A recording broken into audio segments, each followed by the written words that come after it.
¿Qué significado tiene la justicia? ¿Puede la ley ejercer cambios?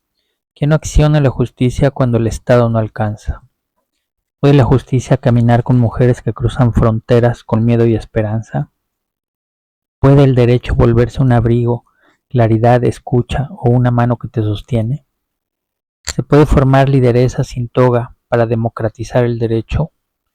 ¿Puede el arte enseñarte derechos y remendar el tejido roto por la violencia? ¿Quién cuida a quienes sufren dolor cada día y no se escuchan sus voces? ¿La inteligencia artificial libera tiempo o intenta sustituir la acción humana en la justicia? ¿Es la justicia un ente autónomo o una fuerza que como una espada se debe empuñar? ¿Y si el éxito fuera la pronta acción de la ley en pro de mujeres en desventaja? ¿Y si el amor y la conexión humana fueran el motor de los cambios de fondo? Muchas respuestas las encontramos en la voz de la abogada, una joven madre y también emprendedora Jessica Mendoza en esta interesante entrevista.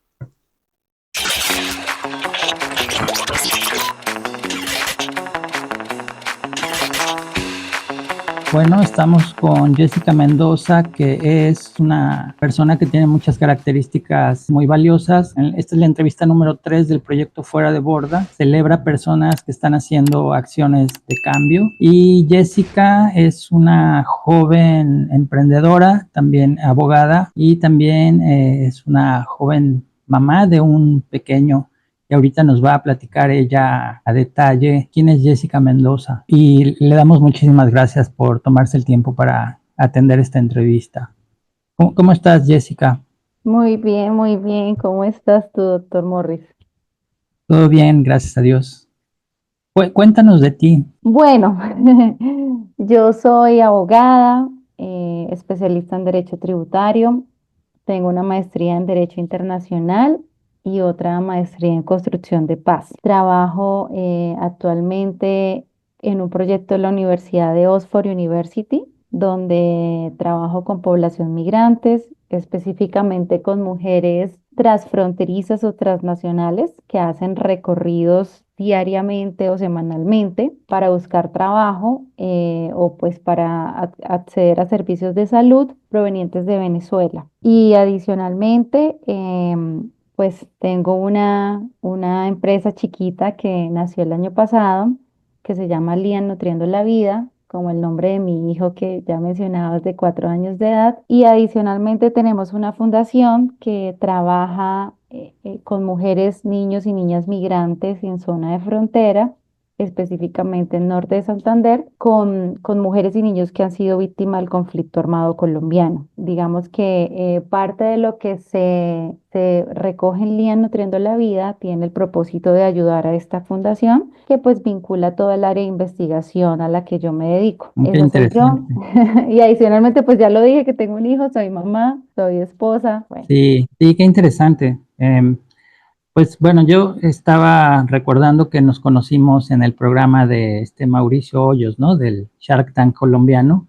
Y me llamó mucho bueno, muchos de los que estaban ahí, empresarios y todos, pues, había gente muy, muy especial, pero me llamó mucho la atención tu perfil, porque, pues, no sé, digo, aparte que tengo muchos amigos abogados y hago buen match con los abogados, a pesar de que yo no soy abogado, pero es una profesión que admiro mucho, ¿no? Porque es una profesión que se atribuye, pues lo he visto siempre como una especie de espada, ¿no?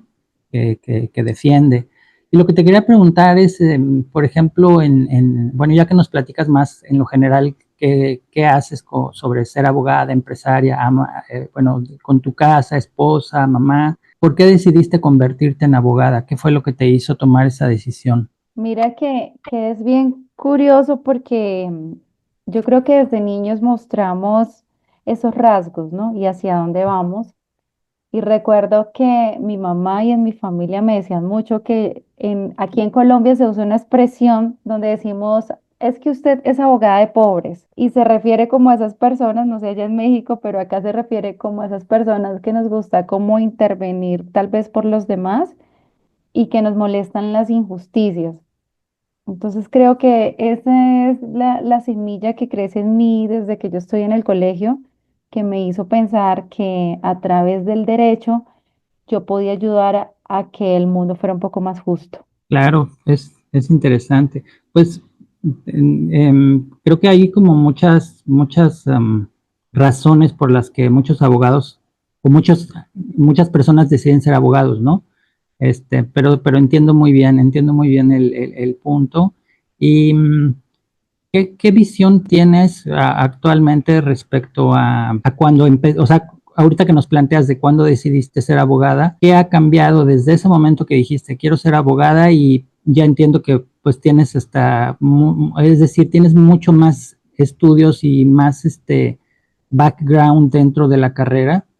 ¿Qué es lo que ha cambiado? Si es que algo ha cambiado desde que tomaste esa decisión o ahora ya hablando de la realidad en la ejecución de ser abogada. Bueno, yo creo que cuando uno inicia la universidad relativamente muy joven, digo yo, porque uno no se siente y no conoce a profundidad a qué se va a enfrentar. Yo creo que en ese momento de mi vida, lo que yo pensaba era realmente soñaba con que podía generar mucho impacto y yo creo que más que impacto era ayudar. Y ayudar en masa, ayudar a muchas personas. Esa era como mi visión. Luego viene pues todo este tema de la academia. La academia del derecho es una de las cosas que yo siempre voy a decir que es preciosa. Estudiar derecho es de las cosas más lindas porque pues está todo el tema de reconocimientos de derechos, de obligaciones, entonces pues tú te empoderas con todo eso y dices, wow, o sea, yo con esto literal es la dama de la justicia con su espada diciendo, yo con esto voy aquí a defender a muchas personas, pero cuando tú sales a la práctica y tienes ese primer choque con la vida real que a mí me pasó, empiezas a tener experiencias no tan bonitas cuando te das cuenta que el mismo sistema no funciona como la ley en su creación o como el legislador en su espíritu lo estableció. Entonces ahí empieza una especie de insatisfacción. Creo que nos pasa a la mayoría de abogados en darnos cuenta que las herramientas que tenemos no son suficientes para que a través de ellas podamos darle el acceso a derecho a ciertas personas, el reconocimiento. Y nos toque de cierta manera jugar como juega uno en un partido de ajedrez con las fichas que tiene y con las jugadas que uno sabe que puede hacer. Básicamente eso terminamos haciendo. Hay un marco normativo, nos tenemos que guiar con ese marco normativo. Muchas veces no nos podemos inventar el derecho. Si el derecho no está, pues hay un proceso para que algo se vuelva proyecto de ley. Entonces, yo creo que ese es de los choques como culturales que uno tiene desde que estudia en la academia del derecho y cuando sales a la práctica y empiezas como tal a ejercerlo. Entonces la visión se vuelve un poco más dura. Esa visión romántica con la que uno arranca, pues es muy linda, muy romántica, pero finalmente cuando empiezas a ejercerlo y estás ya en la vida real, pues te das cuenta que las cosas no son como están escritas. Claro, sí, lo puedo entender. Y es un tema, ¿no? El tema de la justicia y las leyes. Y hablando de de lo que platicas sobre la ejecución ya en la realidad, o cómo podría ser una categoría de entender el éxito en este tema de la carrera y de la ejecución de la abogacía y del derecho y la jurisprudencia, para ti, ¿cómo puedes entender el éxito y el fracaso? O sea, como esas dos aguas, o cómo te han tratado y qué significa cada una para ti. Bueno, yo creo que el éxito, hablando en términos de derecho, es aprender a ser resiliente, hace parte de esta carrera, aprender a que van a haber muchos no, pero que uno tiene que seguir y mirar qué posibilidades hay, qué recursos puedes interponer. Y que si de pronto no hay un mecanismo de derecho que se adapte o que sea un caso que tú dices, esto no ha pasado, no hay jurisprudencia al respecto, pues llevar ese análisis, que son los casos más interesantes, llevar ese análisis a las cortes y decirles, mire, esto no ha ocurrido y sobre esto tenemos que legislar. Entonces yo creo que para mí el éxito es, por un lado, ayudar a que el Estado se dé cuenta que hay vacíos legales y que hay que adaptar la norma a los casos particulares, a las realidades, y aquí es donde realmente viene la magia, creamos derecho para, porque no somos una masa en donde todos pensamos y nos ocurren las mismas cosas, sino que somos diferentes y cada cada contexto es muy diferente y hay que adaptar el derecho a esas personas. Entonces eso, para mí ahí está el éxito, en decir, listo, pudimos, no existía, pero lo creamos. O que, listo, no nos fue tan bien, pero hay recursos y que la justicia pues marche como debería ser. Y a nivel de fracasos, yo creo que como abogados el único fracaso sería no haberlo intentado, no haber tocado las puertas una y otra vez, no haber interpuesto un derecho de petición, una acción de tutela las veces que sea necesario para decirle al sistema o te estás equivocando o aquí no estás siendo eficiente o aquí estamos desconociendo el reconocimiento de derechos a una persona que tiene todo su derecho. Para mí sería eso el fracaso, que yo me dé por vencida y diga, no, definitivamente el sistema me ganó y yo no voy a insistir más. Y sí, sí, sí, también esa parte la puedo más o menos como vislumbrar o entender. Y ahí dentro de de estas dos temperaturas del éxito y del fracaso en esta carrera y la ejecución de ser abogada, entendiendo que trabajas, tienes un puesto independiente, ¿estoy bien o estoy mal? O sea, no trabajas para el gobierno, algo así, sino trabajas como una firma independiente o ¿estoy Sí, bien? Sí, con la universidad, sí, con una universidad. sí, Ujú. claro. Y con lo de tu fundación. Y ahí la pregunta respecto a esta acción es, ¿cómo maximizas? Y quizá la pregunta no es, no es en el tema monetario al 100%, sino, o sea, ¿cómo puedes echar a andar esa maquinaria? Porque luego se sobrecalientan estas cosas cuando es la materia de la abogacía sobre el ganar dinero. Y entendemos, obviamente que no es así, sobre todo cuando se trabaja para una acción de ayudar realmente, ¿no? Entonces ahí, ¿cómo echas esa maquinaria de consolidación de que haya una maquinaria de capital que también te ayuda o cómo funciona este mecanismo? Sí, yo creo que lo mencionamos, lo podríamos mencionar más hacia el tema de la fundación, ¿no? Y es, pues digamos que la empresa Lía Nutriendo la Vida nace precisamente para ser digamos que el donante, ¿no? De la fundación. Esa es la razón de ser, porque pues desafortunadamente en Colombia el derecho, aunque hay consultorios jurídicos donde tú puedes acceder de forma gratuita, este derecho muchas veces es muy limitado y no puede llegar a muchas personas. Y especialmente cuando hablamos de mujeres en las que ocurre una interseccionalidad como es la mujer migrante en situación de pobreza, madre cabeza de familia, en situación irregular, que por obvias razones no se va a acercar a un consultorio jurídico porque es una mujer que está asustada, que no tiene con quién dejar sus hijos adicionalmente, entonces se los tiene que llevar con ella. Y viendo pues esta interseccionalidad que ocurre en la mujer migrante, cuando nace este proyecto, pues sabíamos que necesitábamos un donante y el donante pues dijimos va a ser Lian Nutriendo la Vida, que va también muy atado al propósito de ayudar a alimentar de forma saludable y consciente a toda la familia. Entonces, nosotros todavía no hemos recibido, por ejemplo, donaciones de organismos o entidades, sino que lo que se ha hecho hasta el momento ha sido lo que el Día Nutriendo la Vida nos ha permitido hacer. Entonces, digamos que así es que tratamos de aportar algo nuevo y de que de alguna otra manera, sin recursos externos hasta ahora, podamos aportarle a esta población.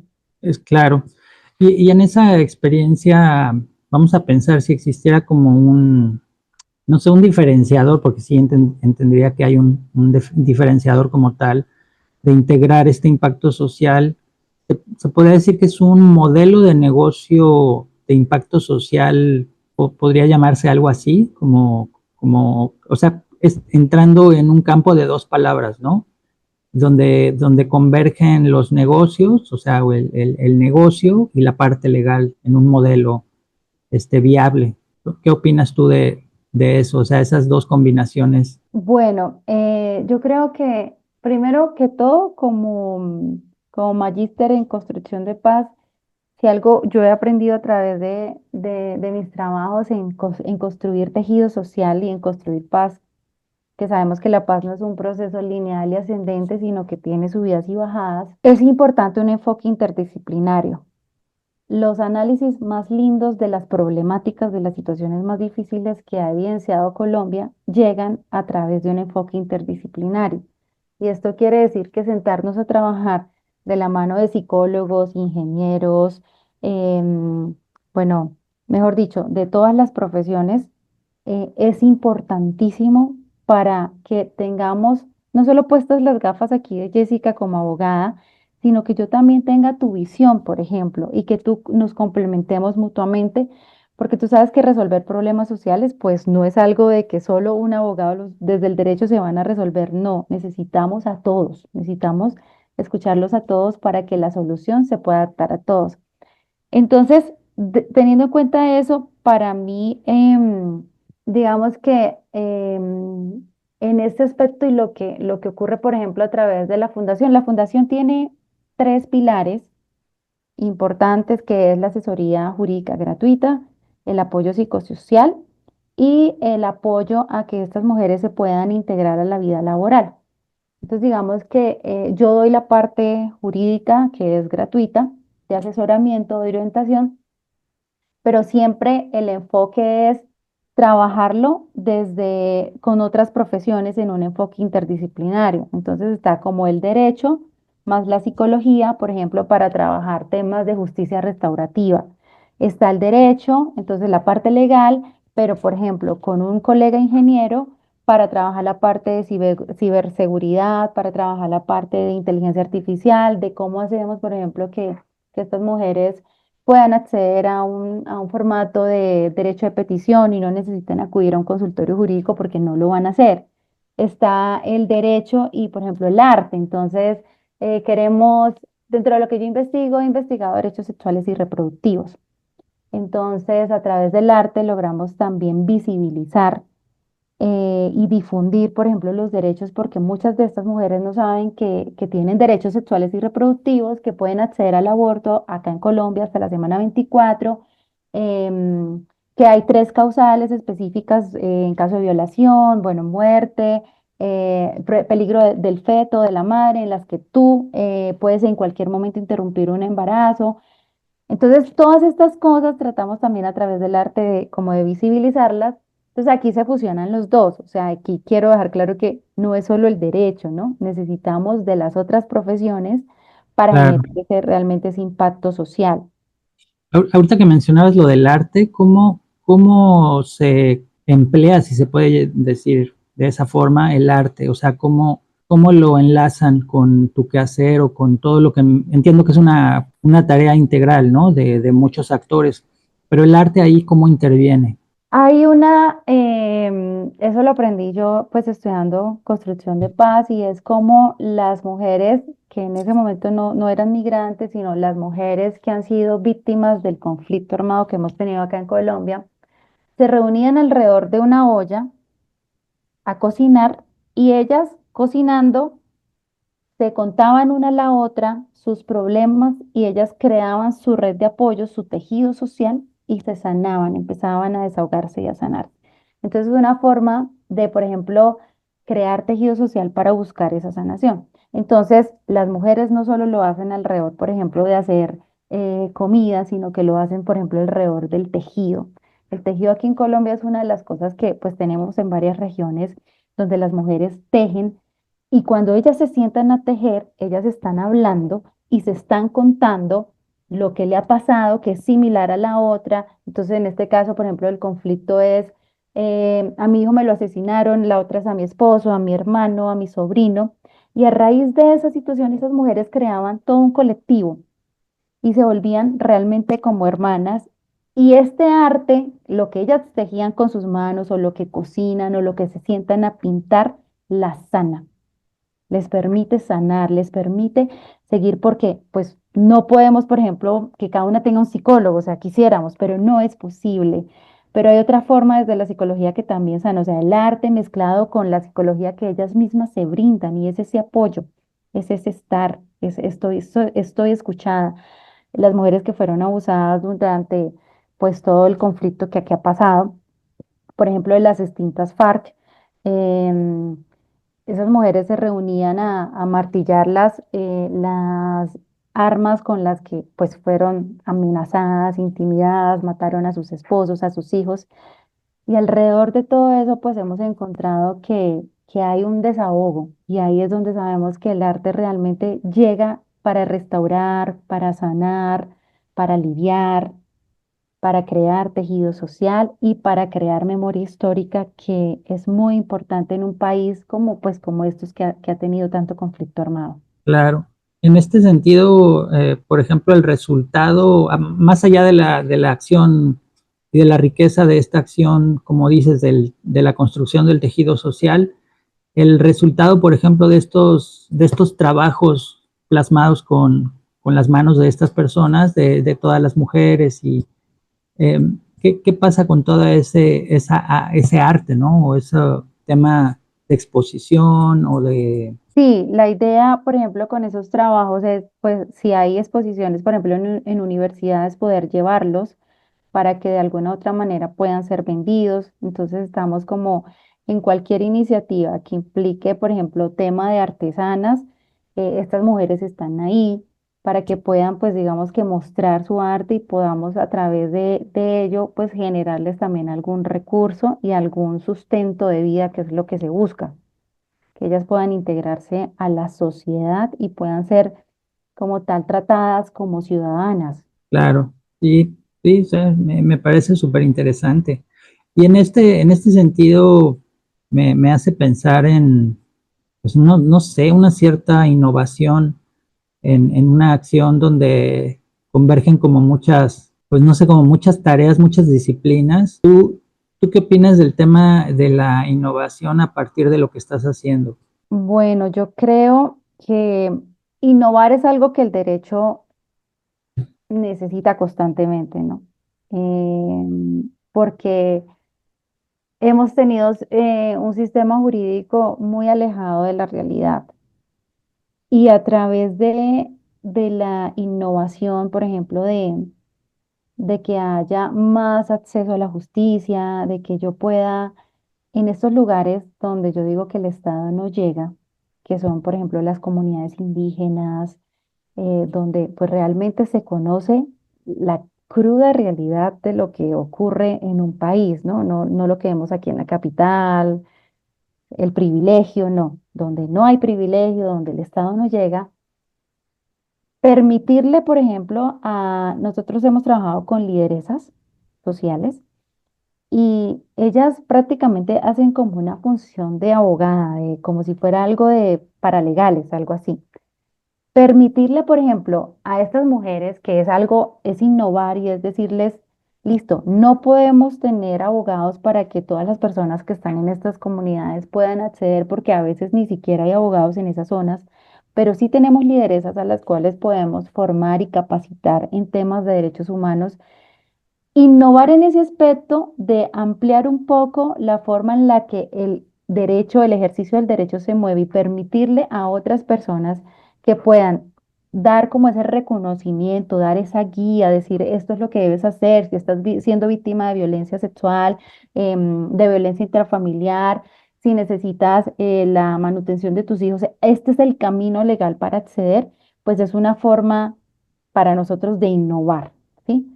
De generar, de llegar jurídicamente a los lugares donde el Estado no llega, donde el sistema no llega, Claro. y ampliar ese acceso a la justicia. Claro.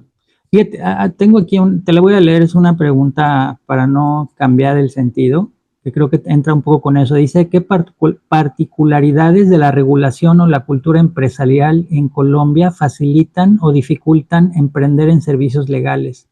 Yo creo, doctor Morris, que hay una desconfianza infinita en las instituciones del Estado, ¿sí? Las instituciones del Estado nos han defraudado y existe una desconfianza, entonces pues las personas no creemos muchas veces incluso los abogados no creemos en las instituciones, entonces en que se pueda acceder a ese reconocimiento de derechos. Entonces, pues son situaciones que realmente dificultan que cuando tú le hablas, por ejemplo, a mujeres migrantes que no son colombianas, pues es mucho más difícil que crean, ¿no? Porque vienen siendo vulneradas de un Estado opresor, un Estado donde sabemos la corrupción tan grande que hay en las instituciones y llegar a otros llegan con mucho temor. Y realmente, pues acá funciona, o sea, las cortes, la Corte Constitucional, la Corte Suprema de Justicia, o sea, nos han salvado muchas cosas porque funciona, porque siguen siendo independientes, pero por el gobierno actual que tenemos hay muchísima desconfianza en las instituciones también y en qué va a pasar. Entonces yo creo que eso es de las cosas que nos dificultan ese ejercicio del derecho, porque ellas muchas veces dicen, no, yo no creo, yo no voy a denunciar. No, yo no voy a denunciar a mi agresor. A mí me están, yo fui víctima de trata sexual y uno le dice, mira, esto es trata sexual, no es que sea tu forma de sobrevivir, no, esto no es un trabajo, esto es, te están explotando tu cuerpo. Pero ella dice, no, yo no creo, yo no tengo miedo, yo tengo miedo, si yo denuncio me van a matar a mis hijos, a mi pareja. Entonces, una completa desconfianza que pues nos dificulta cuando uno quiere apoyar y ayudar en esa garantía y reconocimiento de derechos. Claro. Y desde esta problemática, que creo que es una problemática pues, que incluso existe en México, ¿no? En el sistema, así como creo que hay un sistema que, pues sí puede hablarse que está como corrompido, ¿no? O está trastocado, ¿no? Por ciertos temas económicos y temas de corrupción, etcétera. Pero ¿crees que sea posible en este sentido de la problemática que comentas, que pueda haber una presión donde desde algún mecanismo ciudadano pueda ejercerse una especie de fuerza para que el Estado realmente, pues no sé, que tome un curso distinto, es decir, que pueda haber un cambio en esa desconfianza? Hay chance de que suceda eso? ¿O tú qué opinas? Tú que estás en ese sistema, conoces el sistema legal. Yo creo que yo soy aquí en este caso muy, muy positivista y yo creo que siempre se puede desde cuando se hagan campañas, desde cuando también se muestre que sí se logran casos de éxito, que sí hay reconocimiento, que sí se ayuda, que sí se actúa a tiempo. O sea, hay que mostrar y visibilizar esos casos para que las personas pues también denuncien, porque el problema cuando estamos frente a un estado donde hay desconfianza en las instituciones, donde hay trámites muy lentos, ya a ti por ejemplo, te dan medios de seguridad cuando tu agresor ya prácticamente te mató, entonces ya para qué. Con la burocracia, con el tema de las desigualdades, de las brechas sociales también que hacen que el acceso a la justicia pues no sea igual para todos, lógicamente. Yo creo que sí se puede, o sea, yo creo que Colombia es un país que, como te mencionaba, tiene sus cortes que han sido muy fuertes y que hay que seguir trabajando, por ejemplo, más desde las universidades para que haya más difusión de cómo, por ejemplo, se puede innovar, de cómo se está innovando y de cómo acercamos más este acceso a la justicia, porque para mí la innovación viene es en hacer, en cómo yo me reinvento como Estado y reinvento en la estructura jurídica que yo tengo, los mecanismos que yo tengo para acercarlos más a los ciudadanos. Claro, sí, pues sí, es como digo, es una visión bastante positiva, ¿no? Y es mejor tener esa visión propositiva. En ese sentido, tú eres partidaria, por ejemplo, de que alguien que ha sido sometido a alguna vejación o algún maltrato, una mujer que ha sido golpeada, etcétera, sí tenga que hacer, aún en contra de su desconfianza, ir y anteponer una demanda, o sea, sí hacerlo, ¿no?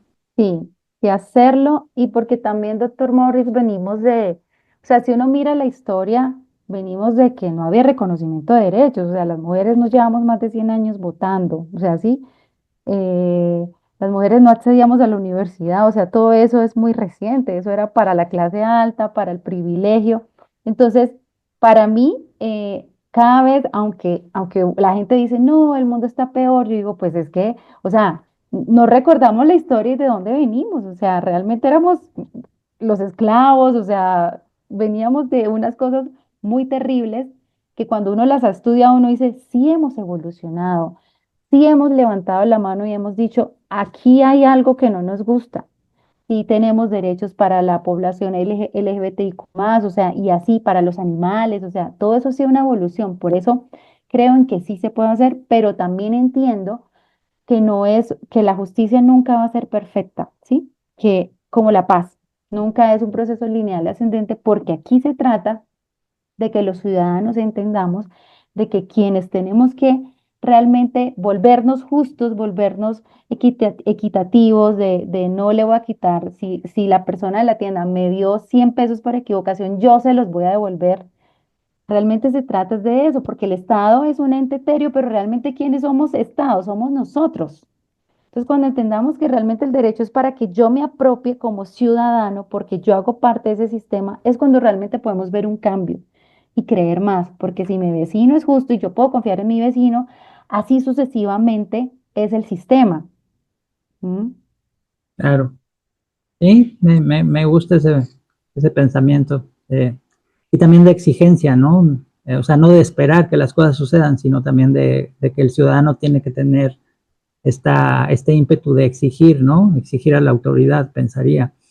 Te quería preguntar algo quizá un poco, mencionaste algo de género hace un momento y la pregunta es si te has enfrentado a algún problema, que pensaría que sí, o algún sesgo de género, ya sea en la abogacía o en tu emprendimiento dentro de la cultura de Colombia, y cómo has peleado o capoteado el asunto contra eso, si es que es el caso, si es que ha pasado. Sí, claro que sí ha pasado y ha pasado especialmente cuando hemos hecho trabajo de campo en investigación con las mujeres migrantes. Porque muchos funcionarios, por ejemplo, no sé, funcionarios, altos funcionarios acá de la autoridad migratoria, que en Colombia es Migración Colombia, eh, han sido pues demasiado, no sé, patriarcales tal vez, y nos han sorprendido cuando vemos sus narrativas, ¿no? Cuando hay narrativas sobre, por ejemplo, la mujer venezolana como reproductora de la criminalidad y de la pobreza a la zona donde llega. Entonces, son narrativas muy fuertes porque tratan de deshumanizar a una mujer eh, encubierta de xenofobia, de todo lo que puede ahí estar ahí y que venga de un funcionario, como por ejemplo un director de Migración Colombia, em, pues realmente eh, es algo que nos parece supremamente descabellado, ¿no? O sea, que un funcionario para mí un funcionario no puede tener ese sesgo. Claro. Entonces, pues nos hemos enfrentado a estos discursos y Hacer donde como un cliché, ¿no? Construir sí. clichés o un sistema de creencias cerrado, ¿no? Sí, y pasa algo muy particular y es donde yo más he hecho trabajo de campo, es en Cúcuta, que es frontera con Venezuela. Entonces, lo que es Cúcuta, que es está ahí en el municipio, la capital del norte de Santander, y sus municipios aledaños, que es Villa El Rosario y todos estos municipios fronterizos, pues tenemos más de 100 pasos fronterizos no autorizados, lo que conocemos como trochas, donde pues hay este comercio y este paso constante de mujeres, niños, niñas y pues también hombres. Y en estos departamentos donde llega tanto flujo migratorio, sea por el puente o cuando el puente está cerrado, pues evidentemente siempre pasan por la trocha. Hay una cultura, por ejemplo, en Norte de Santander, y es algo que ha sido pues evidenciado a raíz del trabajo de campo, y es una cultura patriarcal donde los hombres realmente, pues no sé, no, incluso tenemos mucho tema de trata en Norte de Santander. Entonces, por ejemplo, los hombres no usan preservativo y es un tema muy machista, ¿sí? Y el decir es que las niñas no están enfermas, que las niñas no transmiten enfermedades de transmisión sexual, cuando sabemos que las niñas pues finalmente son es abusadas porque pues una niña no puede estar en trabajo sexual, no debería. Claro. Entonces, pues el sesgo con todos estos temas de género es demasiado y en Norte de Santander, pues desde el trabajo que hacemos en investigación sociojurídica, es mucho. Me imagino que mucho de lo que ves, han de ser, o podría imaginarme que son cosas muy fuertes, ¿no? Cosas que, y más, digo, si fueses hombre o daría en el sentido humano, pues es la categoría de la empatía, ¿no? De ver a otro que está pasando un muy mal momento. Pero ¿cómo le haces para reforzar este, este tema de la crudeza de las cosas que ves, o sea, el dolor y me imagino la enorme cantidad de sufrimiento? ¿Cómo le haces para lidiar con eso, para no irte para abajo? Porque yo pensaría que puede ser, ¿no? Que te vas ahí, te puedes ir para abajo, caerte, no sé. Sí, yo en eso soy, voy a decir que un poco mística, no, no sé qué vas a decir de lo que vas a escuchar, pero soy una persona que cree mucho en el tema energético. Entonces, así como pues hay personas que no sé, tienen sus, se echan la cruz, etcétera. Yo tengo como por ejemplo que uso mis pulseras de piedritas, de cristales, como para el tema pues realmente energético, eso como a nivel físico. Y por otro lado, pues dentro de la investigación hay algo que se llama trauma vicario. Entonces, pues también nos ayudan a través de estos, uno hace como unos cursos antes de ir a trabajo de campo para, o cuando está en el trabajo de campo para tener acceso y hablar con un profesional que te escuche por si hay alguna emoción que no puedes transitar o si realmente pues estás en shock. Y por otro lado, yo siento que es, y voy a decir ahora sí lo más importante para mí, y es el propósito, ¿no? Yo trato de ver de que listo, estoy escuchando estas historias y esto porque el privilegio se es dado para que puedas hablar en pro de otras personas. Para mí esa es la razón por la cual tú puedes, a ver, ir a la universidad, prepararte y es desde allí desde donde puedes ayudar. Entonces, cuando pienso que estoy en una posición muy privilegiada de poder hacer esto y de no estar en una situación en la que tengo que sobrevivir, como están estas mujeres que no pueden pensar porque ellas necesitan, es, ok, necesito comer hoy, mi hijo necesita comer, ¿qué hago? No es más, o sea, y hago lo que tenga que hacer, lo que me toque hacer. Pero entonces tú cuando te sales de ahí, te das cuenta desde dónde tú estás y que es una posición desde donde tú sí puedes ayudar, entiendes que todo ese dolor y todas esas sensaciones, porque es muy pesado, o sea, no voy a decir que no es muy pesado, uno, yo siempre he dicho que uno llega al trabajo de campo destruido, destruido, totalmente destruido, y ahí uno se toma como unos días donde necesitas hacer como esa catarsis, como llorar, como empezar a decir, wow, no puede ser posible que en una mujer converjan tantas capas de opresión y de violencia, ¿sí? Em, pero pues me funciona mucho entender que, ok, esto que se hizo tiene este propósito y lo que tenemos que hacer es sacarlo. Entonces ahora cojamos esos datos, vamos a analizarlos y vamos a escribir, porque pues lo que hacemos desde la investigación es escribir para que personas lean, para llegar al Estado, para decirle, mire, necesitamos políticas públicas en estos temas, esto está pasando en esta situación, hacer circular esto, ya sea que hagamos un documental, en las charlas a las que vamos, pero realmente es la forma en que yo siento que, ok, puedo hacer algo por estas personas y trato de transformar ese dolor que recibo, porque es imposible no afectarse realmente, Sí, en eso, en tener fuerza para escribir, motivación para escribir y para lo que se hace después con ese material, porque si nos quedamos ahí como, listo, te acompaño a llorar y me quedo llorando con la emoción, pues no voy a hacer nada con eso.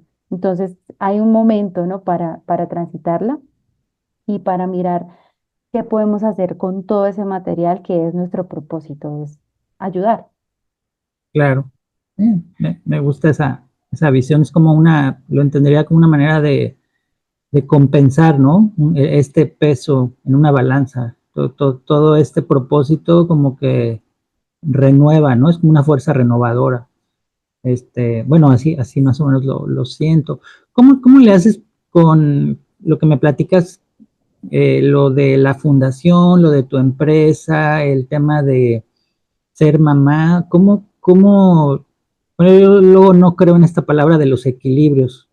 Creo que a veces es como algo que no es precisamente el equilibrio, pero cómo sobrellevas toda toda esta tempestad, me imagino que, no sé si lo exagero con las palabras, pero ¿cómo le haces para sobrellevar todo? Con tu niño, con siendo esposa, todo, todo, todo.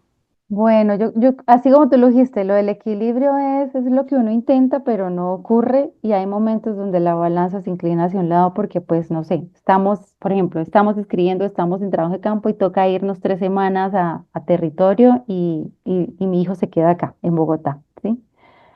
Eh, Cuento con la fortuna de que mi esposo me apoya muchísimo y en este momento afortunadamente no tiene un trabajo tan demandante, entonces él me ayuda muchísimo con estar con Liam y eso pues realmente me permite a mí poder irme y estar tranquila, ¿no? Porque finalmente pues tenemos también una persona que nos ayuda, la nana de mi hijo, pero pues no sientes la misma tranquilidad cuando sabes que es el papá o que es tu esposo el que está ahí, porque no es solo estarlos cuidando de que tengan todo lo necesario, sino realmente es conectarse con él y estar con él para que él no sienta pues esa ausencia de cuando no estoy.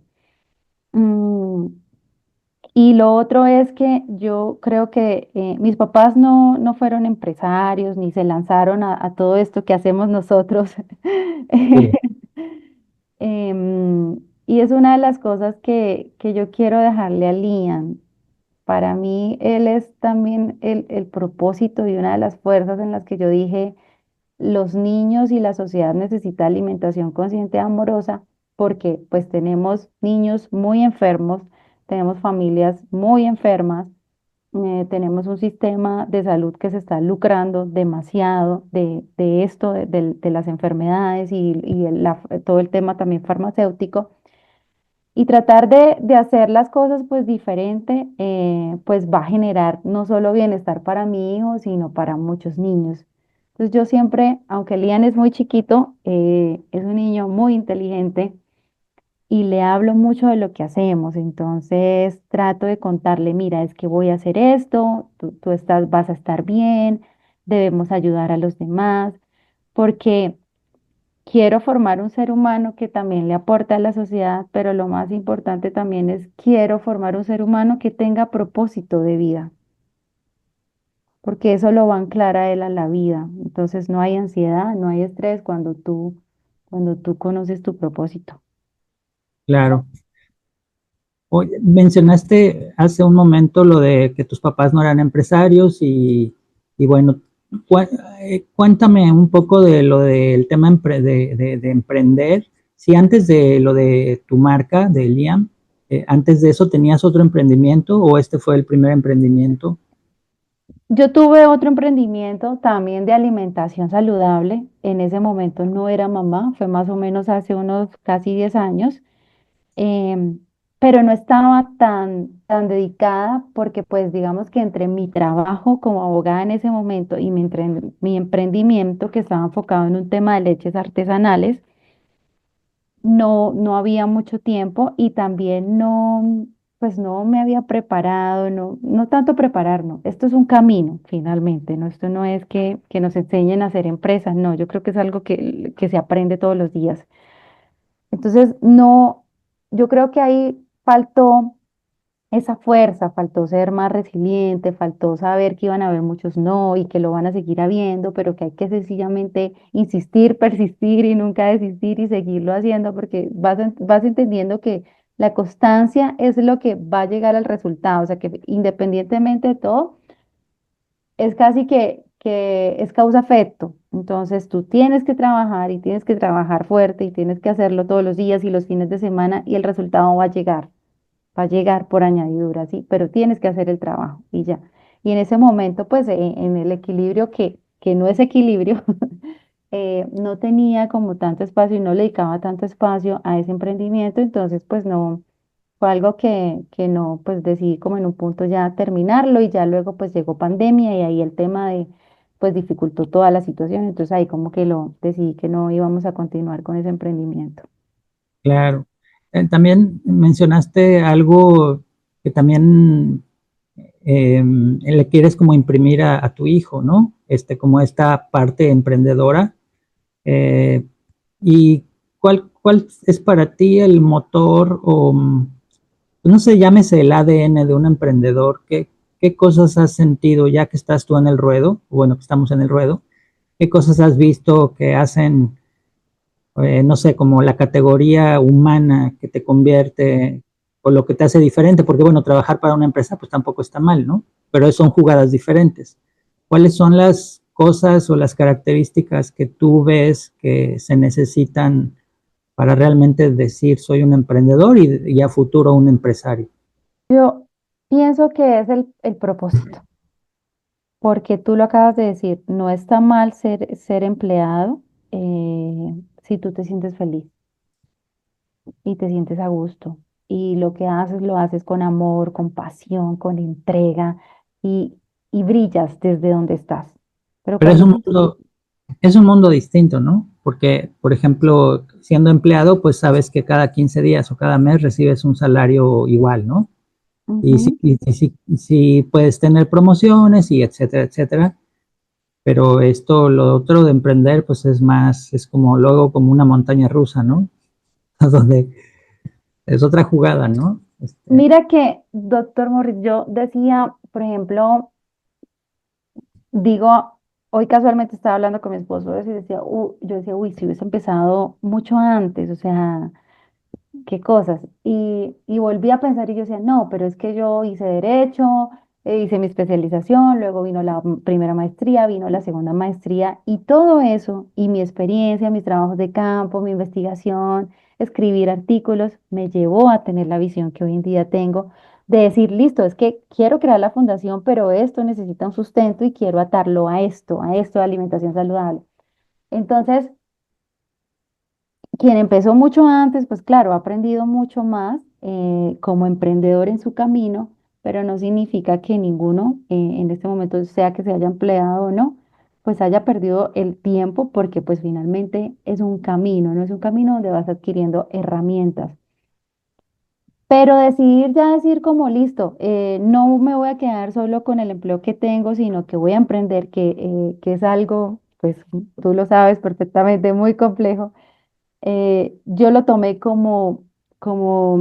a ver, yo quería hacerme un doctorado en Derecho y yo decía, bueno, estos son 5 años, esto es este tema, luego viene el postdoctorado y demás, y decidí, coloqué en una balanza y decidí que iba a crear algo en lo que yo sentía que había mucha necesidad. No está mal si me hubiese decidido hacer el doctorado, porque también pues necesitamos doctores, necesitamos que nos enseñen. Yo soy una muy pro a la academia y no soy como en esa tendencia ahora de que no estudies para que tú generes más ingresos. No, para mí sí necesitamos gente muy preparada.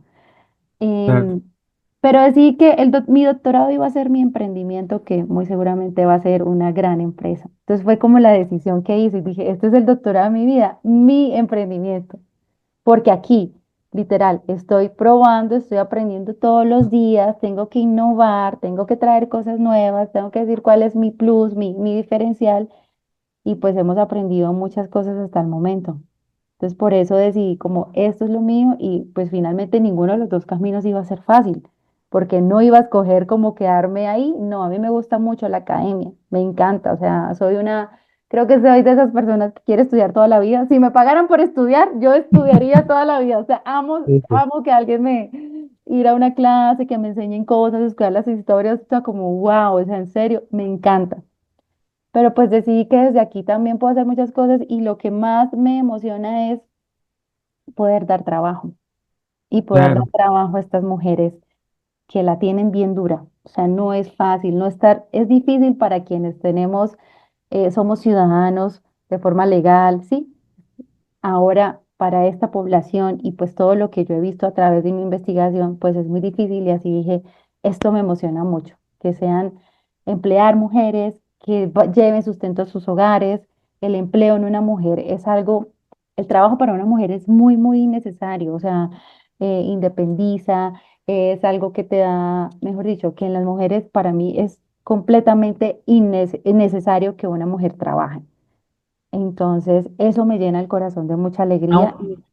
aun cuando no lo necesitara, pensarías que es vamos a suponer, más allá de que se necesite por el tema del dinero, lo ves como una necesidad, haciendo a un lado el dinero, como una parte integral del desarrollo de la mujer, que haya trabajo, o sea, que se esté eh, desarrollando en el área laboral, por así decirlo.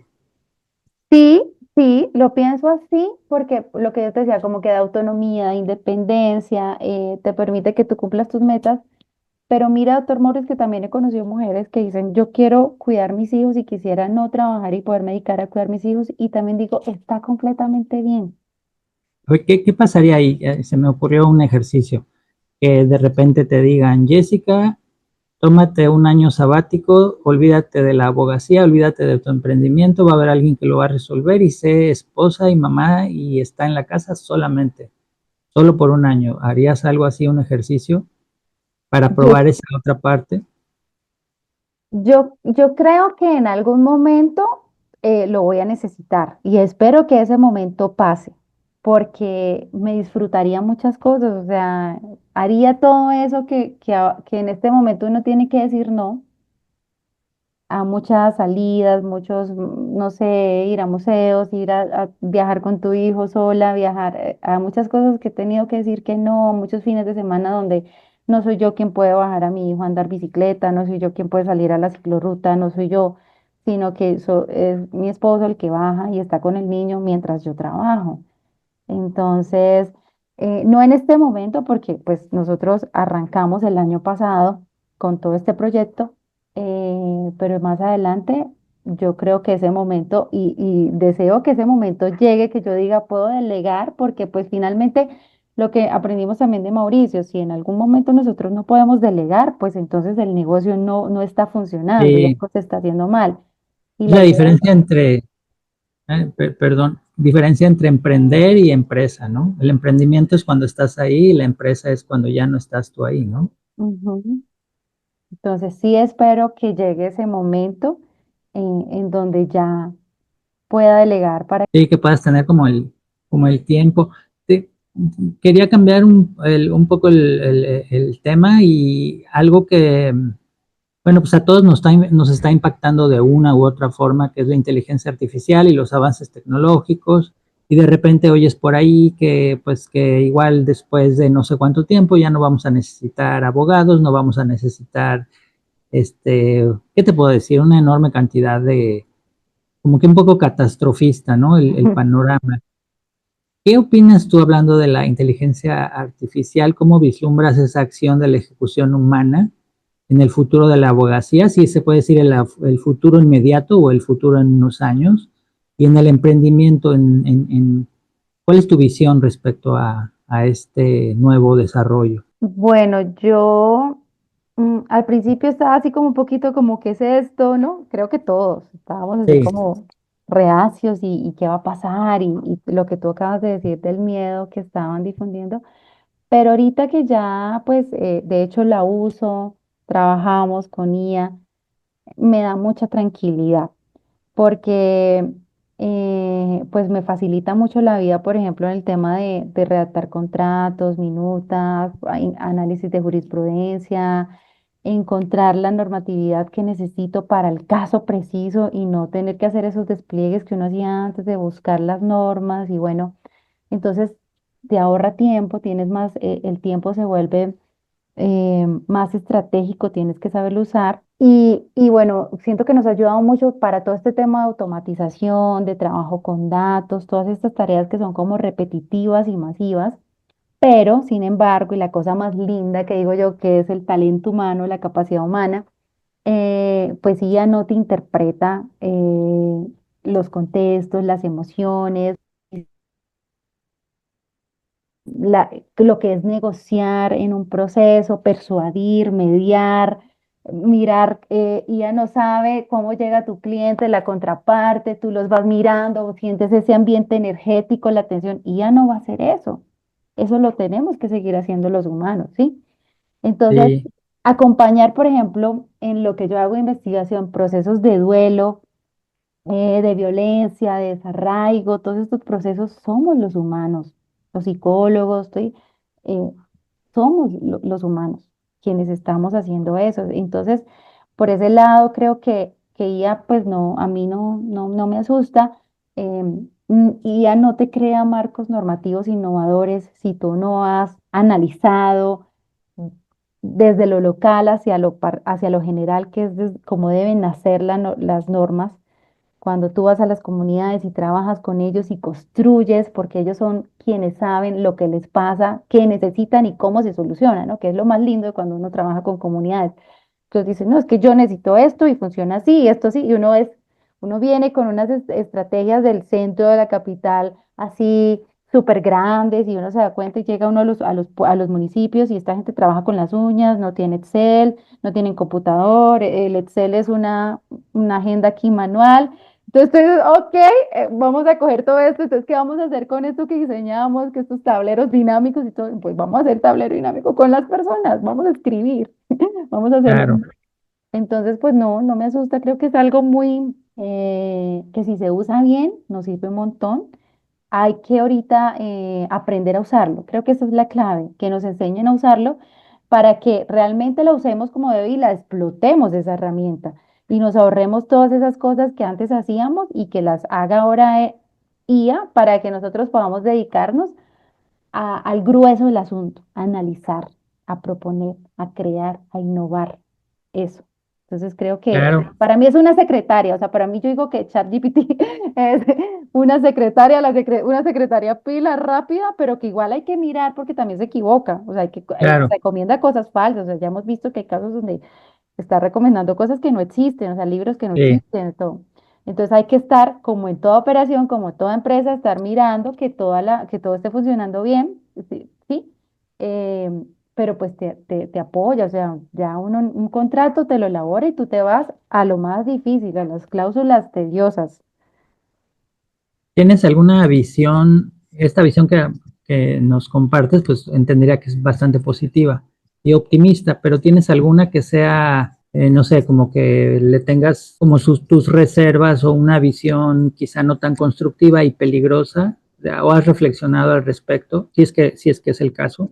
Sobre inteligencia artificial, Sí, sí lo he reflexionado porque, pues, digamos que también ya se ha visto que, por ejemplo, no sé, si tú antes contratabas un practicante judicial para que hiciera ciertas cosas que son, pues, lo que uno hace cuando está estudiando derecho, pues ya de pronto IA va a decirte, no, pues, ¿para qué lo necesitas si aquí tengo un practicante más eficiente?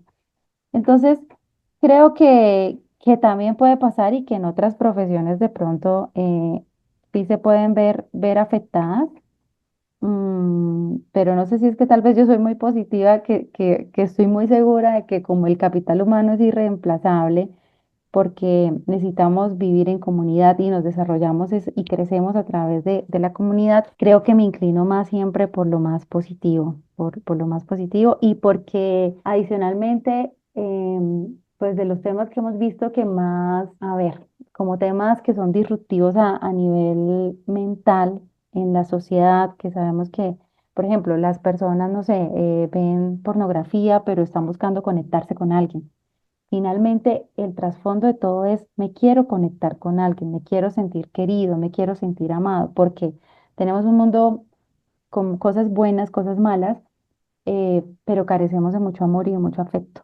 Las personas están sedientas de amor, porque el amor no está, el amor está en todas partes, que es lo irónico, sí, pero porque somos amor, todos, pero no es tan fácil que tú encuentres de verdad eso cerca y que sea honesto y que sea transparente. Entonces, por eso la importancia de la familia también en todos estos procesos donde nos han querido, como decir, eh, nos han vendido la espiritualidad incluso como algo individual, como si estuviéramos, o sea, como que tener familia se volvió malo y entonces tener esposo y querer tener hijos, no, yo debería estar viajando por el mundo, ¿sí? Debería estar sí, trabajando más, produciendo más, cuando finalmente lo que me ancla a la vida y como yo voy a crecer es mi hijo que son, y mi esposo que son grandes maestros para mí. Porque si claro. no, si uno está así encerradito en su burbuja, pues imagínate, va uno como que todo es perfecto y no tengo quien me diga que esto no, que estoy haciendo algo mal.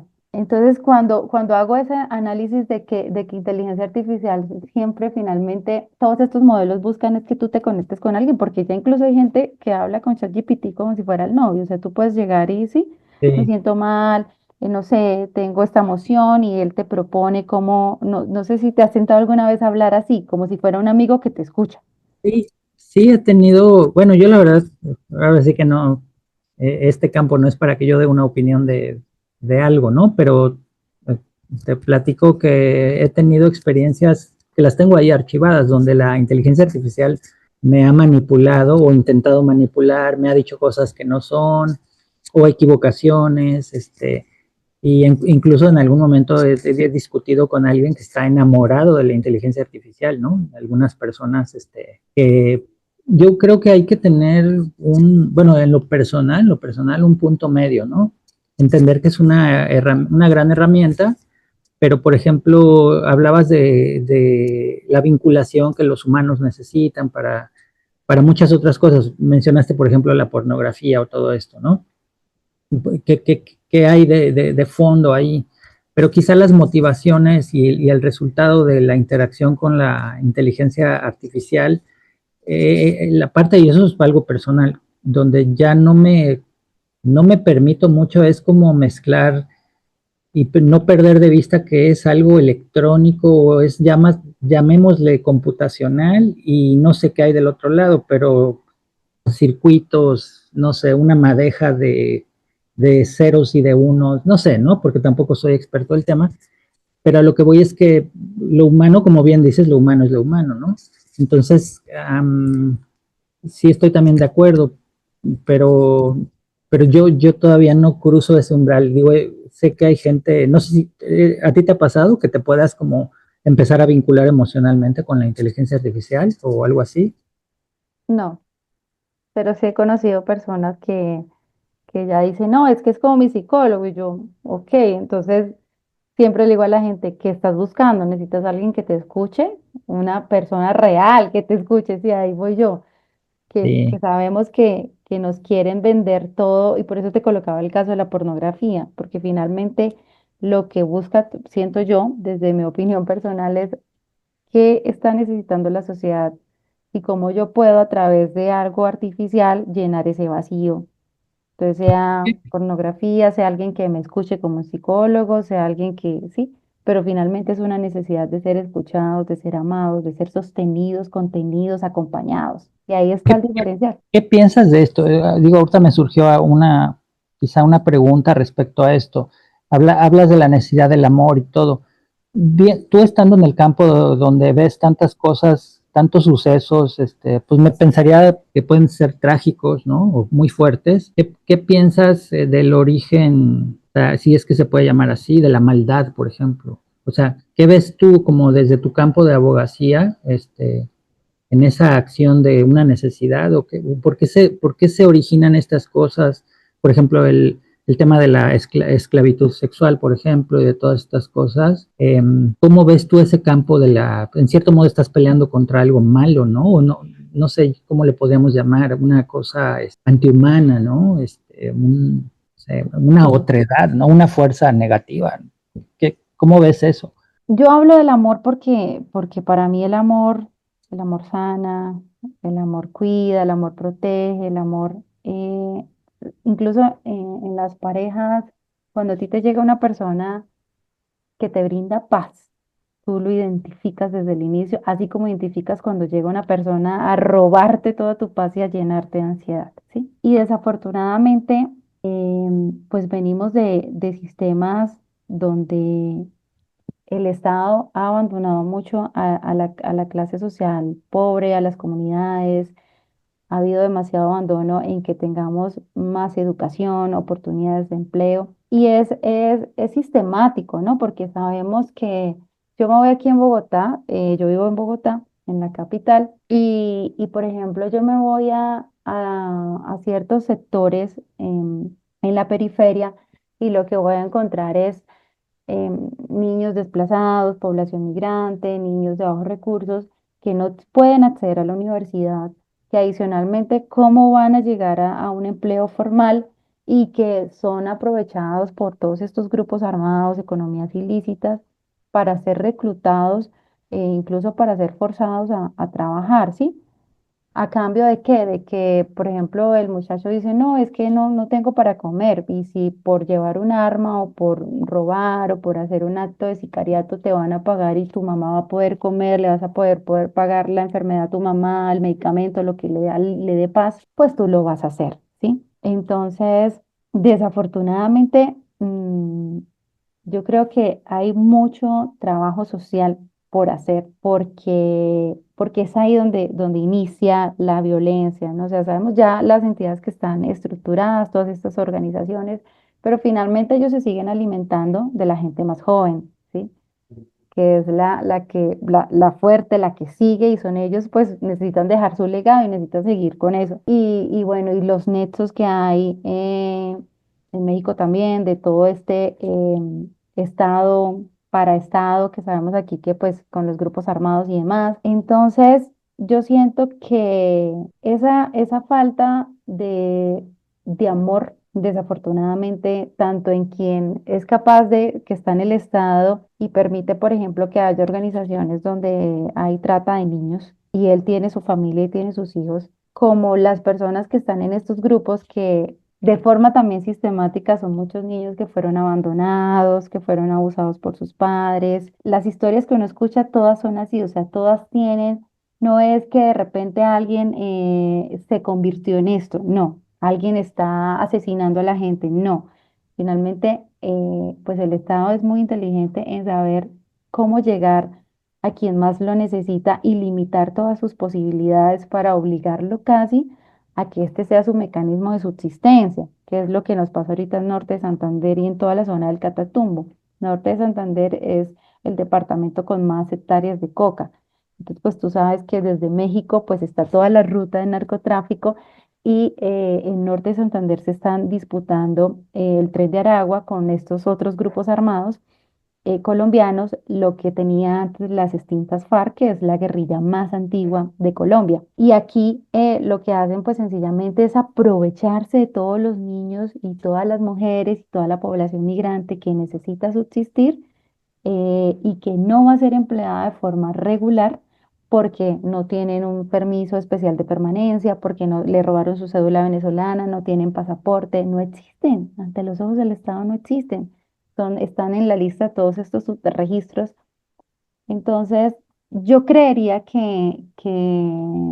porque por ejemplo las familias venezolanas, hay familias que venían muy organizadas y llenas de mucho amor y han caído en manos de estas organizaciones y la han pasado supremamente mal y les han pasado cosas muy violentas. Pero siento que es la raíz de todo, la raíz de deshumanizar al otro. Cuando tú deshumanizas al otro y no entiendes que el otro también hace parte de ti, que el otro está hecho lo mismo que tú estás hecho, en esencia, en todo, pues es cuando eres capaz de cometer actos atroces en contra de otra persona, sea un niño, sea lo que sea, porque aquí entra todo, ¿no? Entra todo. Y un ejemplo que te quiero dar de lo que hace el amor es que cuando uno está en estas entrevistas o en estos grupos focales, estas mujeres, que es en la población que yo entrevisto, uno las abraza o les toca la mano cuando ellas empiezan a hablar y uno siente que su voz empieza a titubear, ellas Mm. se rompen muy fácil, están llenas de dolor. Y tú medio las abrazas o tienes un gesto de cariño, un refrigerio, o le dices, hola, ¿cómo estás? O sea, como que te interesas por ellas y ellas inmediatamente se fragmentan. Ahí sale. O sea, tú acaricias, haces una caricia como a la vida o a la situación y ellas desnudan el alma. Ahí tú ves la esencia. Y uno ahí se da cuenta lo que hace, lo que puede hacer el amor, ¿no? Porque ellas no van a llorar. Son mujeres también muy fuertes. A veces hablan muy tosco, ¿sí? Pueden llegar a ser como medio groseras en su forma de hablar porque pues las han herido demasiado, pero cuando tú Sí, les muestras un poquito de amor, ellas se abren contigo, ellas son capaces, porque no es fácil tú llegar a una relación de confianza en una entrevista y que te cuenten cosas como las que ellas cuentan. Y eso solo lo hace, por ejemplo, esas cosas no las va a hacer inteligencia artificial nunca. sí, no, Sí, eso solo lo hace tu sonrisa, que yo te vea a ti a los ojos, que tú me inspires algo y que yo diga, qué rica la conversación, me provocó contarte esto, ¿sí? Así, pero no, el amor Claro, nos hace mucha falta.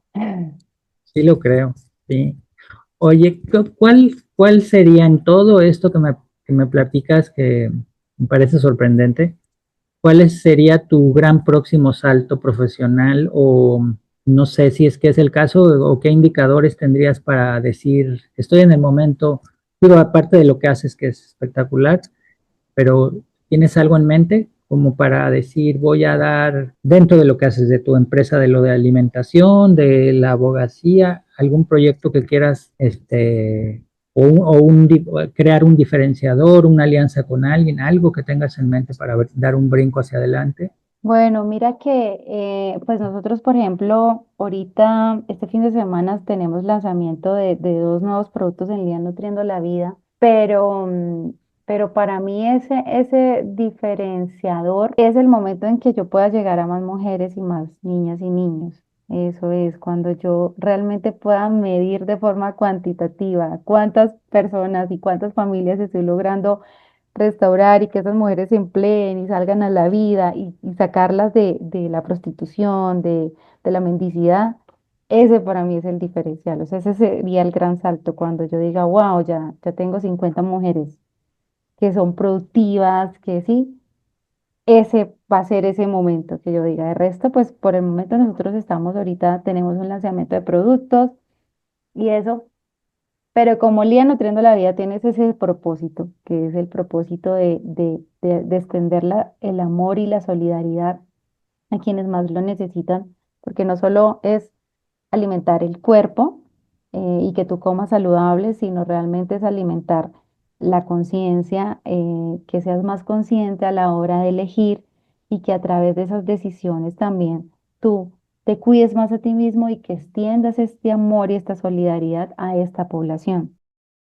Entonces, para mí ese es como el momento en que yo diría, bueno, esto ya es un gran salto, en que yo pueda cuantificar Eh, eh, las personas a las que podemos llegar y ayudar. y en este rubro, si pudieras cambiar alguna cosa del ecosistema legal colombiano para que fuese más, pues no sé, inclusivo, en el tema legal y de emprendimiento, que fuera más amigable, ¿cuál sería esa cosa que se pudiera, tú que conoces pues muchísimo más del sistema, si hay algo que pudieras decir casi casi como por varita mágica, esto hay que cambiarlo, ¿qué sería? Yo creo que hay que democratizar un poco más el derecho. ¿Cómo sería eso? ¿Cómo se lograría esa democratización del derecho? Permitiendo que personas que no tienen, que no son abogados y que de pronto no van a tener la capacidad de acceder a una formación en una universidad, puedan ayudar a otros donde te digo que el Estado no llega, que no hay consultorios jurídicos, que no hay sedes de la Defensoría del Pueblo, personerías y todo esto que están pro para ayudar a las personas más necesitadas, que existan estas personas, que es como la labor que hacen los líderes sociales o las lideresas o acá se llama también los de las juntas de acción comunal, ellos hacen como esa labor. Entonces, para mí sería que haya más formación para esta población, porque hay muchas personas que se quieren formar, capacitar en temas de derechos y demás, y que llevan todo ese conocimiento a su vereda, a su comunidad, a su corregimiento, por allá donde no hay carretera y todo eso. Esa sería una forma de generar mayor impacto, innovación y que más personas puedan acceder al sistema de justicia y no tengan que pues, llegar a los casos que llegamos porque no hay donde sean orientadas o el sistema no hace nada. ¿Qué serían? Entendería que serían como personas quizá que no tienen el título, pero tienen las como ciertas cualidades necesarias para poder emprender una cierta acción legal, ¿no? ¿Estoy bien? Ujú, exactamente, Algo sí. así, como un nivel técnico, si se pudiera llamar. Sí, ajá, que el Estado permita que, por ejemplo, una lideresa en una comunidad pueda interponer como tal una demanda, una denuncia y no le digan como no, la persona tiene que venir, denunciar, buscar un abogado o ir a un consultorio jurídico porque todo eso retrasa, pues que realmente retrasa todo este reconocimiento en derechos, garantías y demás o prevención de cosas. Entonces sí necesitamos que para mí que en estas comunidades, en estas veredas, en estos corregimientos, el sistema se acerque más a las personas. Entonces, pues eso mejoraría el acceso a la justicia. Y por último, te quería preguntar, o si nos puedes compartir, si es que tienes, bueno, todo el mundo tiene como, no sé si le puede llamar mantra, visión filosófica de la vida, si es que tienes algo así, que nos puedas platicar ese, no sé, podría llamar un eje de vida. ¿Cuál es ese driver de tu vida? Si es que se puede llamar una filosofía. Sí, y ya lo mencioné, y para mí es vivir con propósito, doctor Morris. Yo creo que desde mi testimonio personal, mi vida ha sido partida en dos. Mi vida cuando tú vas por la vida como un ente viviendo, consumiendo, ¿sí?